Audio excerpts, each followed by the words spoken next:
कहानी बड़ी छोटी सी है दोस्तों, लेकिन हमारे जीवन में बहुत कुछ सिखा कर जाती है। एक बार की बात है, एक गांव में दो बिल्लियां रहा करती थी। एक दिन एक घर से वह दोनों मिलकर एक केक चुराया था, लेकिन वह दोनों इसे साझा नहीं करना चाहती थी। दोनों बिल्लियों ने वादा किया था कि उसकी कमाई से एक दूसरे को हिस्सा देना नहीं चाहती। इस केक को लेकर दोनों के बीच झगड़ा हुआ। जब उन दोनों के बीच झगड़ा चल रहा था, तब एक बंदर घटना स्थल पर आ गया।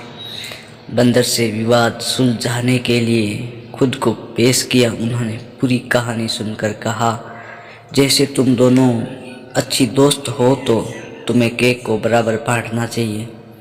और उन्होंने खुद को उनके लिए केक को दो बराबर भागों में विभाजित करने के लिए पेश की। किसी तरह बिल्लियाँ ने उसकी सुझाव पर सहमत हुई। फिर बंदर ने केक को लिया और दो भागों में बांट दिया। उन्होंने प्रत्येक भाग को अलग अलग किया और देखा कि एक हिस्सा दूसरे हिस्से से भारी है। उन्होंने दोनों हिस्से को बराबर करने के लिए भारी टुकड़े से थोड़ा खा लिया और दोनों हिस्से को फिर से देखा। अब बंदर को दूसरा भाग भारी लगने लगा। फिर उन्होंने भारी टुकड़े से थोड़ा सा खा लिया और दोनों हिस्सा अपने हाथ पर रखा, लेकिन दोनों टुकड़े में से भी पूरी तरह बराबर दिखाई नहीं दिया। अब केक को इसी तरह से चालाक बंदर ने खा लिया। बिल्लियाँ ने बंदर से केक वापस मांगा, लेकिन बंदर ने कहा ये केक को वापस नहीं ले सकते, क्योंकि वह उन्हें उसकी सेवा के लिए पारिश्रमिक के रूप में दावा करता है।